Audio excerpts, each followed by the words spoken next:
निवडणुकीपूर्वी दहीहंडी उत्सवात राजकीय हंडी देखील सर्वांचं लक्ष वेधून घेते। त्यातच आज चक्क शिवसेना भवनाच्या खालीच उपमुख्यमंत्री एकनाथ शिंदे यांचे दहीहंडीच्या शुभेच्छा देणारे मोठे होर्डिंग लावण्यात आले।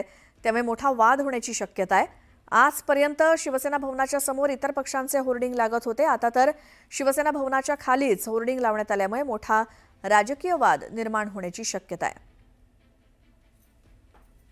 मुंबई महापालिका निवडणुका जवळ आलेल्या आहेत आणि त्यातच दहीहंडी सारखा उत्सव आहे। त्यामुळे महापालिका निवडणुकीच्या पार्श्वभूमीवरती आपल्याला एकूणच राजकीय पडसाद जे आहेत त्या दहीहंडी उत्सवावरती पडताना आपल्याला पाहायला मिळतं। अनेक राजकीय पक्षांनी त्यांच्या मोठमोठ्या दहीहंडी उत्सव जे आहेत ते आयोजित केलेले। त्यातच आपण पाहतोय दादरमध्ये शिवसेना भवनच्या खाली शिवसेनेचे मुख्य नेते एकनाथ शिंदे यांचं मोठं होर्डिंग लावण्यात आलेलं आपण पाहतोय। हे समोर शिवसेना भवन आहे आणि शिवसेना भवनच्या अगदी बरोबर मध्ये खाली हे एकनाथ शिंदे उपमुख्यमंत्री महाराष्ट्र राज्य असं जे होर्डिंग जे आहे ते लावण्यात आलेलं आहे।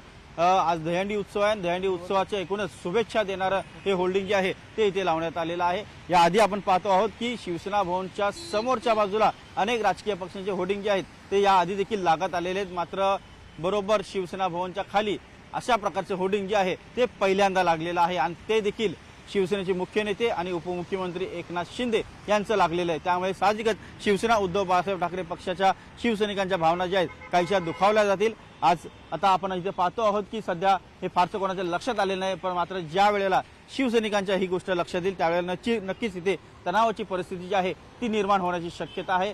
शिवसेना भवनच्या बरोबर खाली आजपर्यंत कुठल्याही राजकीय पक्षाचं होर्डिंग जे आहे ते लावण्यात आलं नव्हतं, मात्र आज दहीहंडी उत्सवाच्या दिवशी आपण पाहतो आहोत की राज्याचे शिवसेनेचे मुख्य नेते आणि त्याचबरोबर उपमुख्यमंत्री एकनाथ शिंदे यांचं मोठं होर्डिंग जे आहे ते दहीहंडी उत्सवांना एकूणच शुभेच्छा देणारं जे होर्डिंग आहे ते इथे लावण्यात आलेलं आहे आणि याच होर्डिंगवरती धनुष्यबाण चिन्ह जे आहे शिवसेनेचं ते देखील इथे लावण्यात आलेलं आहे। त्यामुळे एकूणच आपण पाहतोय की राजकीय चिन्ह आहे आणि त्यामुळे येणाऱ्या महापालिका निवडणुकांचं एक प्रकारे रणशिंग जे आहे ते अशा प्रकारे होर्डिंग बाजीमुळे आपल्याला पाहायला मिळतं आहे।